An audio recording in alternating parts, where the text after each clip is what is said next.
Hello, my name is Sudesh Srivastava and this is my video blog. So आज इस video blog में मैं screen writing course को थोड़ा सा आगे ले जाने वाला हूँ और आज हम लोग बात करने जा रहे हैं आर्ट ऑफ स्क्रीन राइटिंग की कि आर्ट ऑफ स्क्रीन राइटिंग होती क्या है बेसिकली, क्योंकि जब तक वो हम नहीं समझेंगे तो आगे की थ्योरी समझने से कुछ फायदा नहीं है। तो इस वीडियो को ध्यान से देखिएगा क्योंकि आपको इसमें बहुत सारी इंपॉर्टेंट चीजें पता चलेंगी।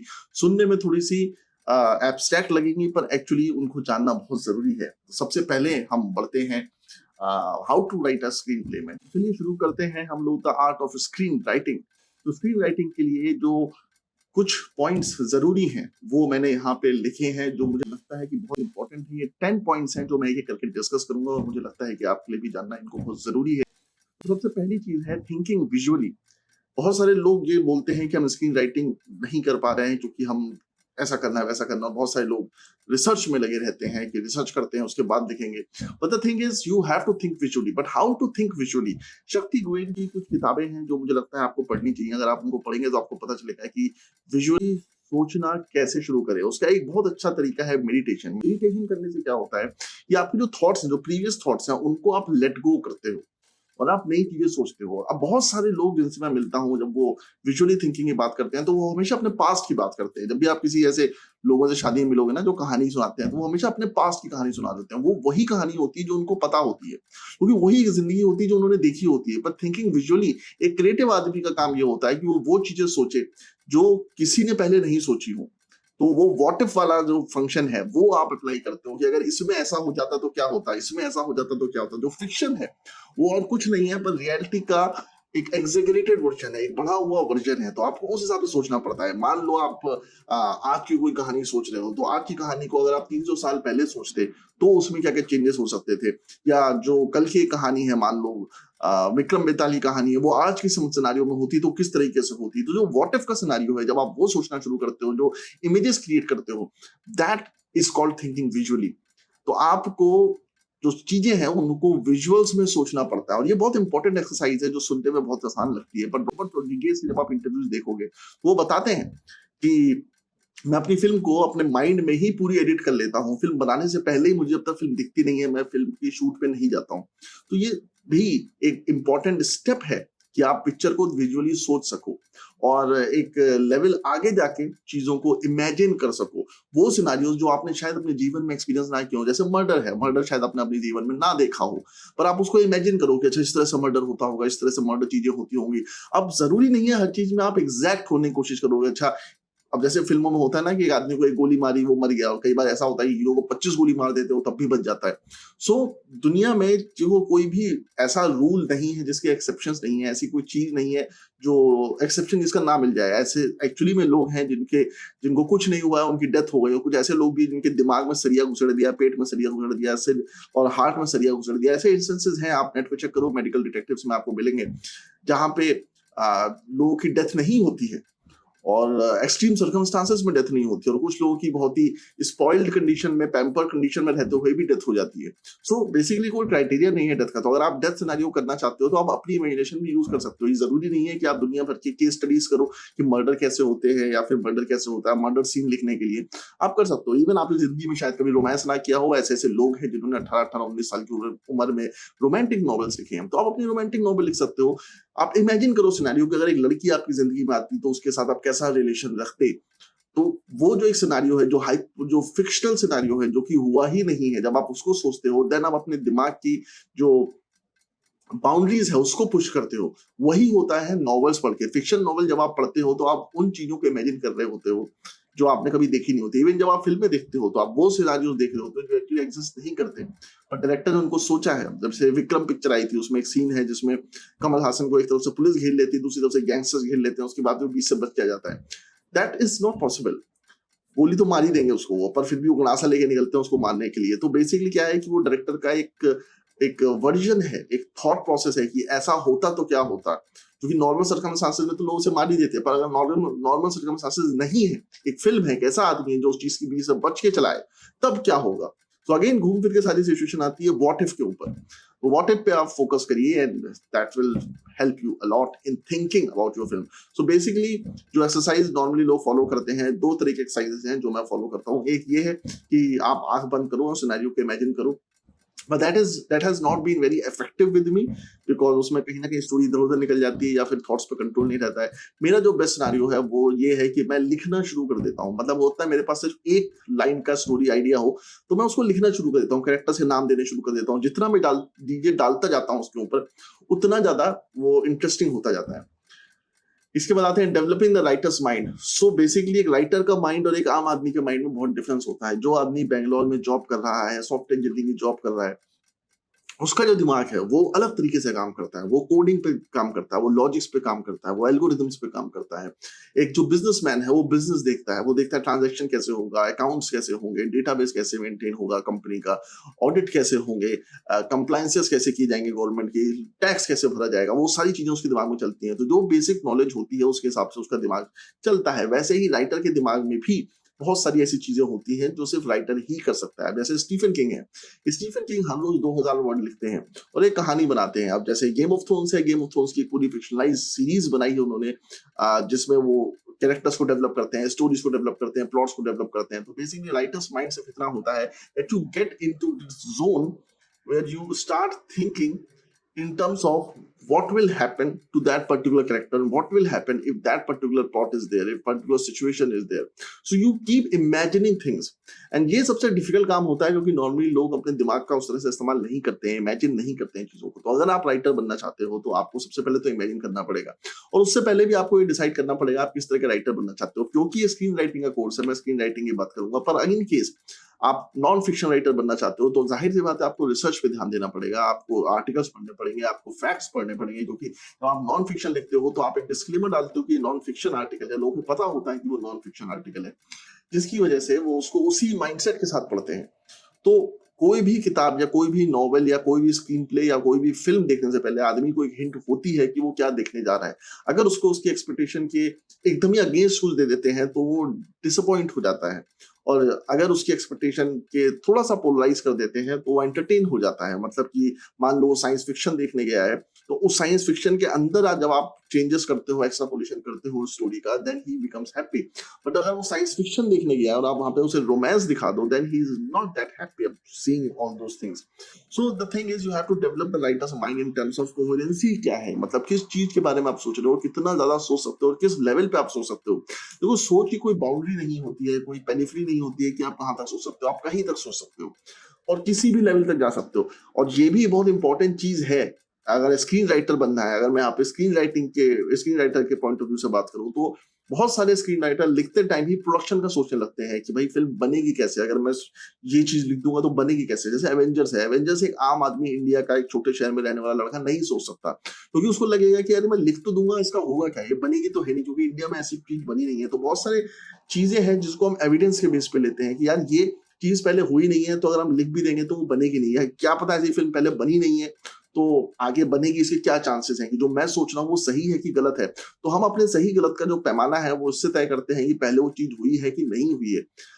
इस पे ध्यान बिल्कुल मत दो कि वो चीज पहले हुई है चाहे नहीं हुई है। इवन मुझे पता है मुंबई में भी जो प्रोड्यूसर्स है वो बार बार यही बोलते हैं कि ऐसी चीज लेके आओ जो पहले कभी ना बनी हो, पर उनका एक्चुअल इंटेंशन ये होता है तुम ऐसी चीज लेके आओ जो पहले बन चुकी है और सक्सेसफुल हो चुकी है। तभी हमारे कंट्री में इतने सारे रीमेक्स बनते हैं। Don't worry about those things, sometimes people actually welcome new ideas और न्यू आइडियाज ही अच्छे होते हैं। तो बेसिकली ढांचा पुराना उठा के आप न्यू राइटिंग डाल सकते हो। तो राइटर्स माइंड में घुसने के लिए आपको दूसरों की जो दूसरे राइटर्स हैं उनको भी समझना पड़ता है। बहुत सारे स्क्रीन प्ले राइटर ऐसे हैं जिनको दूसरे स्क्रीन प्ले राइटर्स के बारे में पता ही नहीं है कि आपकी इंडस्ट्री में कौन से राइटर्स हैं। आपकी इंडस्ट्री में, आप किसी भी इंडस्ट्री में जाते हो तो आपको पता होना चाहिए कि आपकी इंडस्ट्री में टॉप में कौन लोग हैं और वो किस तरह से काम कर रहे हैं, तभी आप ज्यादा सक्सेसफुल हो सकते हो। ताकि क्योंकि सबने कहीं ना कहीं कुछ गलतियां करी होती है, कुछ सही डिसीजंस लिए होते हैं। तो जो गलतियां करी है उनको रिपीट मत करो। सिंपल सा फंडा है, गलतियां करी है उनको रिपीट मत करो, जो अच्छा चीज करी है जिससे वो सक्सेसफुल हुए हैं उस चीजों को रिपीट कर दो। सो आपका टाइम भी बचेगा और आपको वो जर्नी में नहीं जाना पड़ेगा जो स्क्रीन राइटर गया है सक्सेस और फेलियर के। तो आप सीधे जल्दी सक्सेसफुल हो सकते हो। आप अपनी नई गलतियां करो।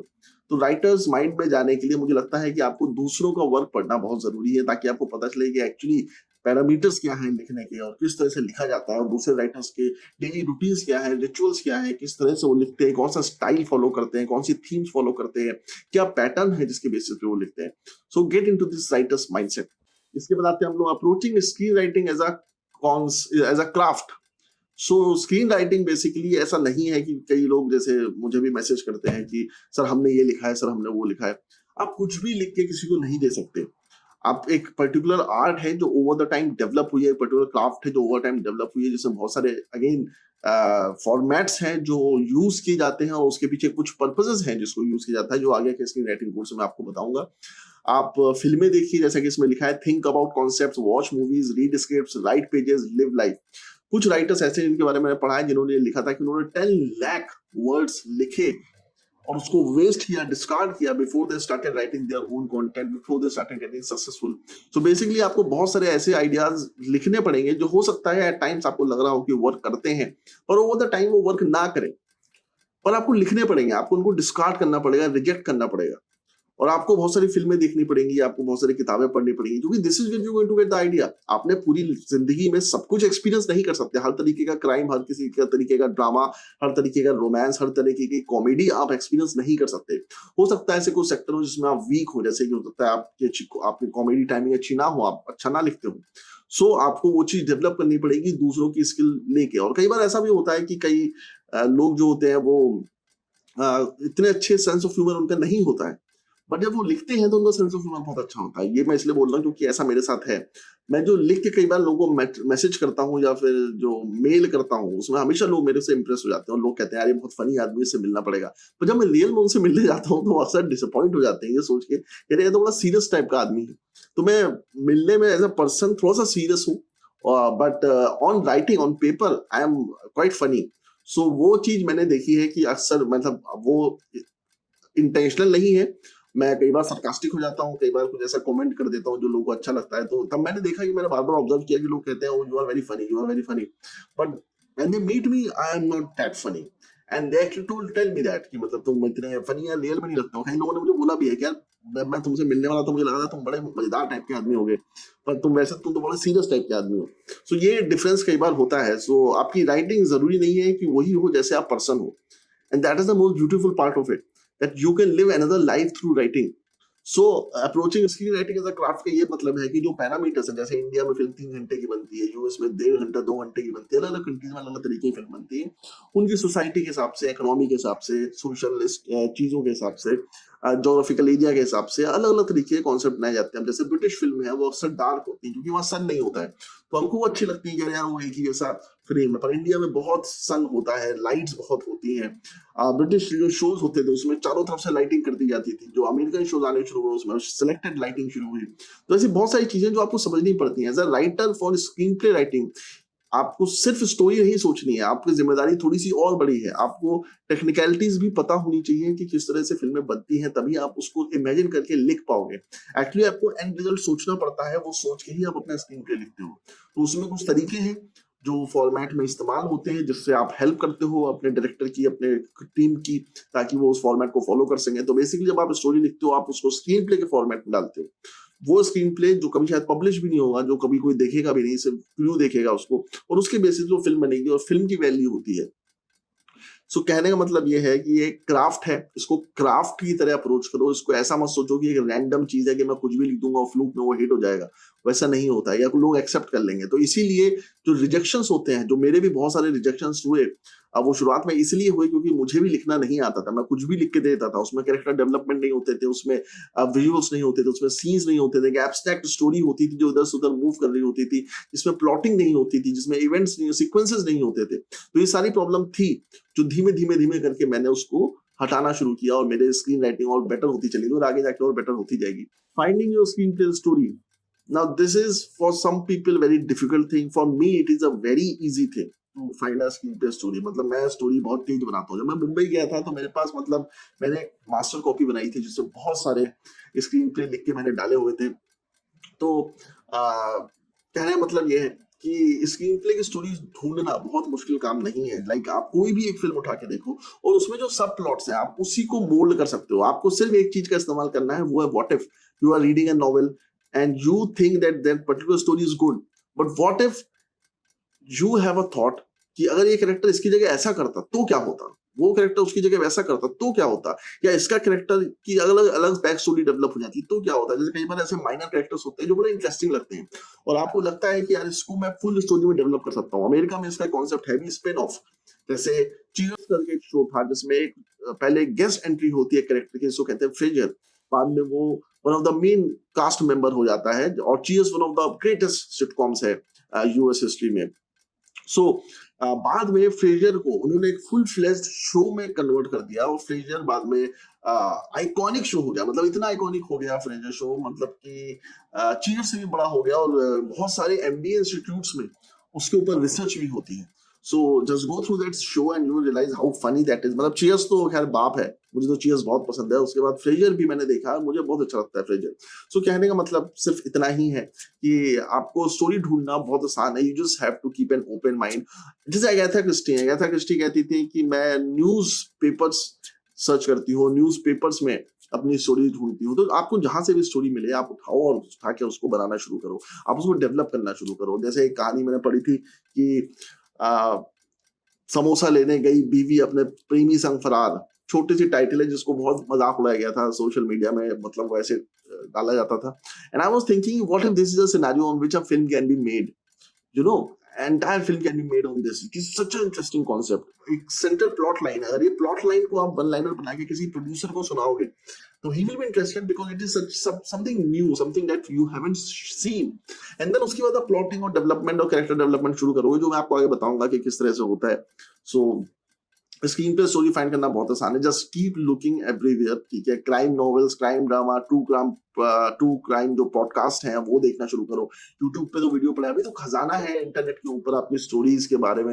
ऐसे स्टोरीज भरी हुई। अगर आप हॉरर स्टोरी लिखना चाहते हो then I would suggest that you start looking for paranormal stories and occult stories and अलौकिक रहस्य के बारे में पढ़ना शुरू करो। पारलौकिक रहस्य, अलौकिक रहस्य, ये सब चीजें पढ़ना शुरू करो। आप पुरानी हॉरर स्टोरीज, विचेस के बारे में, वुल्फ्स के बारे में और ये सब जो डायन वायन होती थी इन सब के बारे में थोड़ा पढ़ना शुरू करो। आपको पता चलेगा इसमें एक्चुअली टेक्निकलिटीज भी हैं। ऐसा नहीं है कि डायन और चुड़ैल से वैसे ही कॉन्सेप्ट आया था, इसके पीछे पूरी हिस्ट्री है, पूरी थ्योरी है कि डायन कौन होती है, चुड़ैल कौन होती है। तो अगर आप हॉरर में इंटरेस्टेड हो तो आप वो सारी चीजें पढ़ सकते हो कि किस तरह से लोगों ने कॉन्सेप्ट डेवलप किए थे, कौन सी अर्बन स्टोरीज चलती है, कौन से अर्बन मिथ्स चलते हैं जिसको हम रिसर्च कर सकते हैं, जिनके बारे में पढ़ सकते हैं। तो बेसिकली किसी भी राइटर का, बाकी राइटर का नहीं बोलता, मेरा एक्चुअली कोई जॉनर नहीं है, मैं किसी भी जॉनर पे लिख सकता हूँ, क्योंकि मैं थोड़ा सा डैन ब्राउन वाला मेथड फॉलो करता हूँ, जहाँ पे मैं फैक्ट्स और फिक्शन को थोड़ा सा मिक्स करता हूँ। तो अगर मुझे कोई स्टोरी लिखनी होती है तो मैं थोड़ी सी रिसर्च करता हूँ उसके बैकग्राउंड के बारे में, क्योंकि मुझे लगता है बैकग्राउंड बहुत इंपॉर्टेंट है। अगर आप किसी भी कोई भी स्टोरी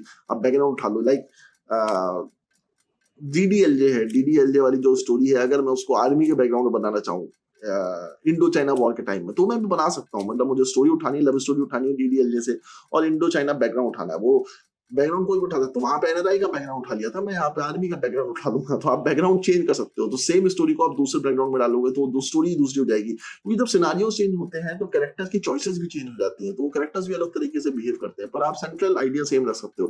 तो बहुत सारे एमेलगेमेशन आप कर सकते हो दो तीन आइडियाज को मिला के, और आप अपनी एक स्टोरी बना सकते हो। जैसे एमिली पिक्चर में उसको नीचे से एक बॉक्स मिलता है, फ्रेंच फिल्म है एमिली, बहुत बढ़िया फिल्म है, देखना उसको। उसमें उसे एक बॉक्स मिलता है जिसमें कुछ चीजें होती है, वो डिसाइड करती है कि जिसका भी बॉक्स है मैं जाके उसको वापस करूंगी।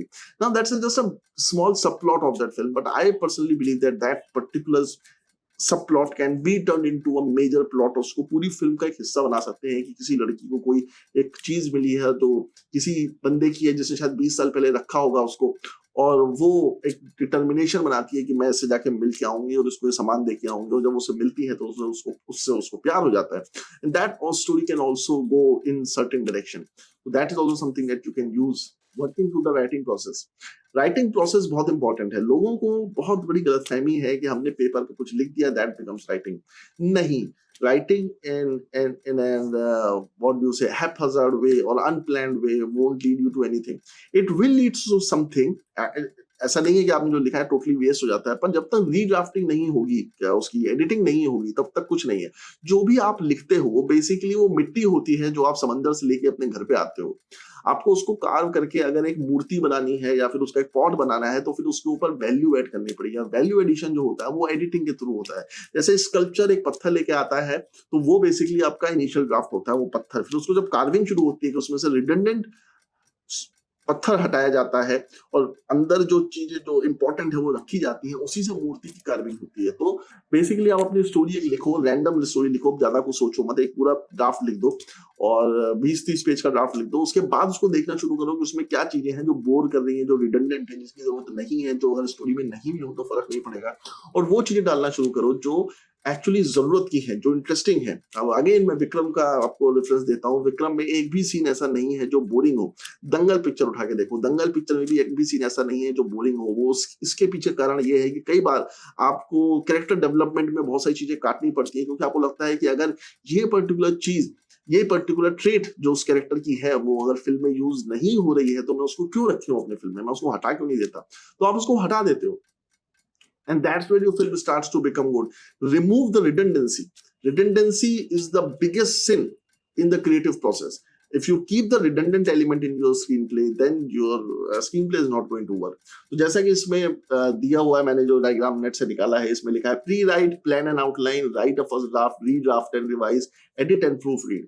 तो जो प्रोसेस है इसको मैं समझाता हूँ आपको। ये मुझे सबसे नियरेस्ट लगा इंटरनेट पे, जो मुझे मिला एक फोटो, कि ये डिस्क्राइब करने के लिए सबसे बेटर है। मेरा भी लगभग यही प्रोसेस रहता है, सब राइटर्स का यही प्रोसेस रहता है। हालांकि सब राइटर ये प्री राइट वाले जोन में नहीं जाते हैं, वो सीधे प्लान एंड आउटलाइन करने लग जाते हैं। ज्यादातर राइटर आउटलाइन करना शुरू कर देते हैं। आउटलाइन का मतलब ये है कि बेसिकली ऊपर ऊपर से स्टोरी क्या है, एक के बाद एक कौन कौन से इवेंट्स हो रहे हैं, दैट इज योर आउटलाइन। इसमें कुछ भी बहुत टेक्निकल नहीं है। बहुत लोग आउटलाइन शब्द का इस्तेमाल करते हैं और लोग कंफ्यूज जाते हैं आउटलाइन का मतलब। लाइक जेम्स पैटरसन जो अपनी नॉवेल्स लिखते हैं, जेम्स पैटरसन हमेशा बोलते हैं कि मैं हमेशा अपने स्टोरी का आउटलाइन करता हूँ, उसके बाद मैं लिखता हूँ। और स्टीफन किंग बोलते हैं कि मैं तो लिखना शुरू कर देता हूँ, मुझे नहीं पता होता है स्टोरी किस डायरेक्शन में जा रही है। दोनों ही मेथड सही है, दोनों ही मेथड अपनी जगह वर्क करते हैं। जो स्टीफन किंग भी बहुत बड़े राइटर हैं और जेम्स पैटरसन भी बहुत बड़े राइटर हैं, पर एक डिफरेंस है जेम्स पैटरसन और स्टीफन किंग में, वो ये है कि स्टीफन किंग की किताबों पे बहुत सारी फिल्में बनी है, जेम्स पैटरसन की उतनी नहीं बनी है। But James Patterson is much more richer than Stephen King because of the reason that James Patterson की नॉवेल्स बहुत इंटरेस्टिंग होती हैं, छोटे चैप्टर्स होते हैं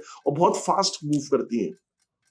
तो इसीलिए वो आउटलाइन करना पसंद करते हैं। और कई, और वो अब तो लोगों को शायद मेरे ख्याल से टाइम पे उन्होंने लोगों को हायर करना शुरू कर दिया था, जिनको वो स्टोरी बताते थे तो उसके आउटलाइनिंग करते थे कि ऊपर ऊपर से स्टोरी क्या होगी। फिर उसके बाद डिटेल में आप सेकंड स्टेज में जाते हो, फिर आप अपना फर्स्ट ड्राफ्ट लिखना शुरू करते हो, फिर उस आउटलाइन को पकड़ के आप अपना फर्स्ट ड्राफ्ट लिखना शुरू करते हो। जो आउटलाइन होती है, कई बार लोग इंडेक्स कार्ड का भी यूज करते हैं, जो मैंने वीडियो में बताया भी था, आगे फिर से बता दूंगा कि इंडेक्स कार्ड कैसे यूज होते हैं। तो आप बेसिकली लिखते हो कि इस पर्टिकुलर सीन में क्या होगा, पर उस सीन में जो डिटेल में हो रहा है वो सब चीजें आप नहीं लिखते हो, आप एक हिंट लिखते हो कि जब आप लिखोगे तो आपको रिमाइंड रहेगा कि यहाँ पे ये चीज होने वाली है।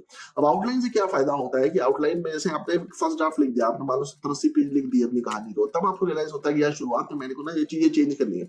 जो हमेशा होगा, आप जब भी एंड में पहुंचोगे तो एंड में कुछ ऐसी चीजें होंगी जिसके क्लूज आप फर्स्ट ड्राफ्ट, फर्स्ट एक्ट में देना चाहोगे, शुरुआत में देना चाहोगे, इंट्रोडक्शन में देना चाहोगे।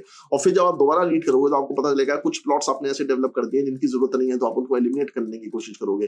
कई बार उनको एलिमिनेट करने के टाइम पे आप जब नीचे आते हो तो वहां पे आपको लगता है कि नहीं, उनकी वापस जरूरत पड़ सकती है, तो फिर आप ऊपर जाते हो, चेंजेस करना शुरू करते हो। तो ये जब आप 100 पेज का ड्राफ्ट लिख देते हो तो आपको थोड़ा सा डिफिकल्ट होगा उस चीज को आगे पीछे चेंज करने में, क्योंकि बहुत टाइम लगेगा उसको दोबारा से रीड करने में। इसलिए आउटलाइन जब आप कर लेते हो अपनी स्टोरी का, तो उससे क्या फायदा होता है कि आप आउटलाइन के टाइम ही उनमें चेंजेस कर सकते हो, लिखते टाइम आपको वो प्रॉब्लम नहीं होगी, क्योंकि स्टोरी आपको क्लियर होगी।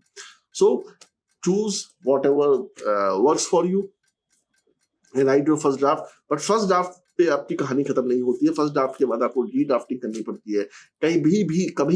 कभी भी अपनी जिंदगी में जब भी आप स्क्रीन पे लिख दो, उसे तुरंत कभी मत भेजना किसी प्रोड्यूसर को या किसी भी आदमी को। Always read it at least 10 times during a course of 1 month. 1 महीने तक स्क्रिप्ट लिखने के बाद उसको रखो। ऐसा बहुत होता है कि आपका दिमाग ना, एक बार स्क्रीन पे आप लिखते हो तो उसके बाद ना बंद हो जाता है, ब्लॉक हो जाता है और आप कुछ नहीं सोच पाते हो। मतलब जो स्टोरी होती है उसमें आपको एरर्स दिखनी बंद हो जाती है, ग्रामेटिकल एरर्स दिखनी भी बंद हो जाती हैं, आपको प्लॉट भी समझ में नहीं आता, क्योंकि आपके दिमाग में वो स्टोरी जो आपने अभी लिखी है बहुत ज्यादा घुस चुकी है, आप बोर हो चुके हो उसको पढ़ के। ऐसे टाइम में आप उस स्क्रीन प्ले को एटलीस्ट 5 से 10 दिन के लिए छोड़ दो, टच भी मत करो, देखो भी मत, सोचो भी मत, किसी और काम में अपने आप को बिजी कर लो। 10 दिन बाद जब आप फ्रेश पर्सपेक्टिव से उस कहानी की तरफ देखोगे तो उसमें आपको एरर्स दिखनी शुरू होंगी, प्रॉब्लम्स दिखनी शुरू होंगी। और वो जो प्रॉब्लम्स होंगी वो आपको एलिमिनेट करनी है, वो आपका रीड्राफ्ट होगा। और जितनी बार रीड्राफ्टिंग करोगे उतना ही आपका ड्राफ्ट बेटर होता जाएगा, इंटरेस्टिंग होता जाएगा और बेटर टू रीड होगा, और चांसेस हर बार उसके सिलेक्शन के बढ़ते जाएंगे। Edit and proof read. Edit भी वही है कि आपको फाइनल एडिट्स करने पड़ते हैं, सारी ग्रामर चेक करनी पड़ती है। प्रूफ रीड का भी वही मतलब है, ग्रामर चेक करो, स्ट्रक्चर चेक करो, लाइंस चेक करो, स्पेसिंग चेक करो, पैराग्राफ सही आ रहे हैं कि नहीं आ रहे, आपने सारे फॉन्ट सही रखे हैं कि नहीं रखे, आपने स्पेसेस सही रखे कि नहीं रखे, आपने ट्रांजिशंस डाले कि नहीं डाले, पैरेंथेटिकल्स डाले कि नहीं डाले, इमोशंस लिखे हैं सही से नहीं लिखे हैं, कहीं ऐसा तो नहीं है आपने बहुत ज्यादा डिस्क्रिप्टिव कर दिया तो उसको कम लाइन में कैसे कर सकते हैं। वो सारी चीज जो है प्रूफ रीड में आती है, और उसके बाद आपका प्रोसेस ही जो है खत्म होता है।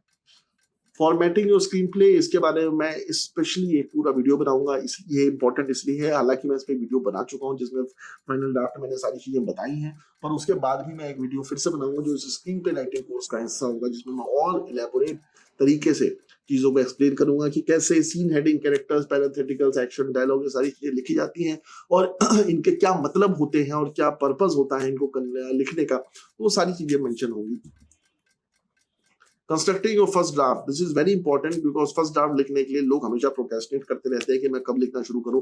मेरे पास फर्स्ट ड्राफ्ट बहुत सारे लिखे हैं, आधे लिखे हुए हैं, मतलब 30 पेज, 40 पेज, 50 पेज के बहुत सारे ड्राफ्ट पड़े हुए हैं।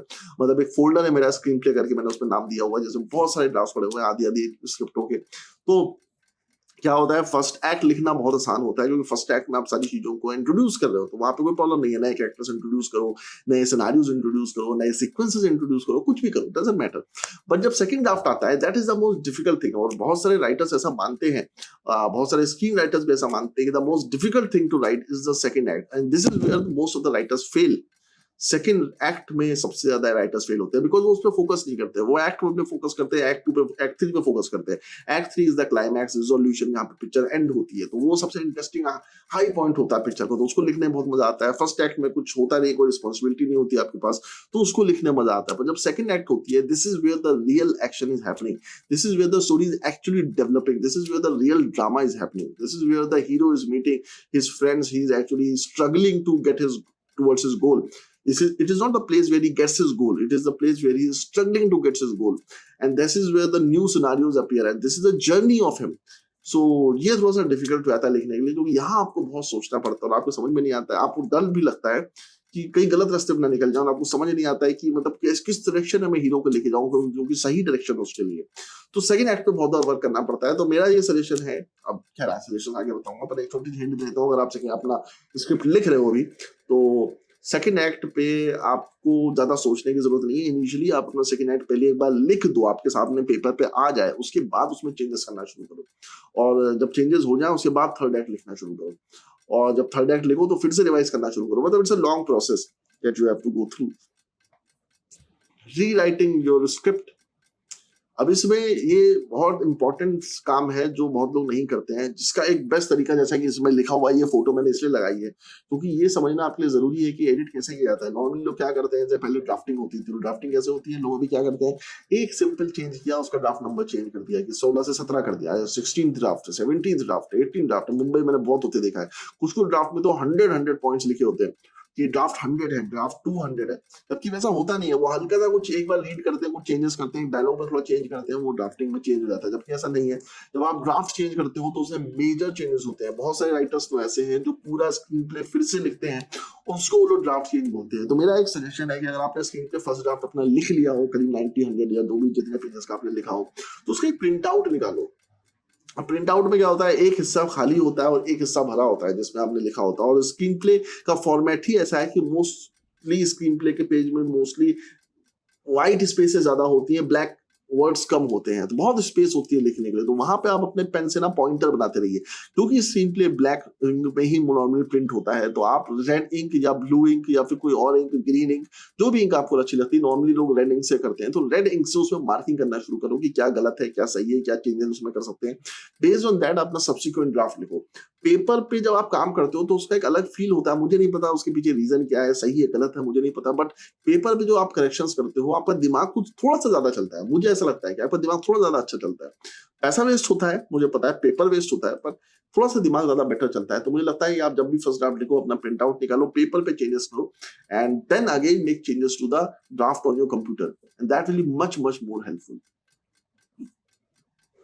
Adapting your screenplay from an outside source, ये एक पूरा सब्जेक्ट है कि आप बाहर के सोर्स मटेरियल से अपना स्क्रीन राइटिंग कैसे करो। और ये प्रोसेस नॉर्मली तभी होता है जब आप किसी प्रोडक्शन हाउस के लिए या किसी कॉर्पोरेट हाउस के लिए काम कर रहे हो, जो आपको कोई नॉवेल देता है जिसके राइट्स उसके पास है, वो कहता है आप इसे कि इसको अडॉप्ट करो, क्योंकि नॉवेल्स होती हैं उसमें सबसे डिफिकल्ट चीज ये होती है कि उसमें बहुत सारा कंटेंट होता है और आपको बहुत सारा कंटेंट छोड़ना पड़ता है, जिससे कई बार जो मेन राइटर होता है उसको वो नाराज हो जाता है और आपको समझ नहीं आता है क्या चीज रखनी है क्या चीज नहीं रखनी है। तो इसके लिए आपको बहुत बार, कई बार 5-5 6-6 बार उस नॉवेल को पढ़ना पड़ता है, तब जाके आप थोड़े से मोटिवेट होते हो उस चीज को समझने के लिए। और that is the core idea. अब इसके बारे में एक्चुअली बहुत डिटेल में डिस्कस करूंगा ही आगे, तो इसके बारे में बहुत ज्यादा नहीं बात करूँ क्योंकि मुझे लगता है कि बहुत इंपॉर्टेंट टॉपिक है और ये एक सेपरेट टॉपिक है राइटिंग का, इस पे डिस्कशन होना चाहिए। सेलिंग जो screenplay to show business, इसके ऊपर भी आगे वीडियो बनेगा और इस पे एलैबोरेट तरीके से मैं बहुत सारे सेक्शंस बताऊंगा जिसमें आप अपने स्क्रीन प्ले को सेल कर सकते हैं। और जिस तरह से हम सोचते हैं कि स्क्रीन प्ले सेल होता है उस तरह से नहीं होता है। ऐसा नहीं होगा कि आप अपना एक मेल टाइप कर दोगे किसी प्रोडक्शन हाउस को और जाके वो आपकी फिल्म को प्रोड्यूस करना शुरू कर देंगे, ऐसा नहीं होगा। बहुत सारी चीजें हैं, बहुत सारे ह्यूमन बिहेवियर्स, टेक्निकल इश्यूज, बहुत सारी चीजें होती हैं, कॉन्ट्रैक्ट साइनिंग होती है। तो वो सारी चीजें, जब आप अपनी फिल्म बना रहे हो तो कोई बात ही नहीं है, जब आप प्रोड्यूसर को कन्विंस कर रहे हो तो बहुत सारी पैरामीटर्स बीच में जाते हैं जो आपको समझने पड़ते हैं। तो वो सारी चीजें मैं आपको बताऊंगा। सो यहाँ पे मैं अपना क्या कहते हैं ये वीडियो बंद करता हूँ और ये एक समरी है जो आगे चीजें आने वाली हैं उन सब चीजों के बारे में। तो मुझे लगता है कि आप ये वीडियोस देखते रहिए स्क्रीन राइटिंग कोर्स, और आपको अच्छा लगे तो प्लीज कमेंट बॉक्स में बताइए, मैं और डिटेल में बाकी चीजें भी आगे बनाता रहूंगा। Thank you.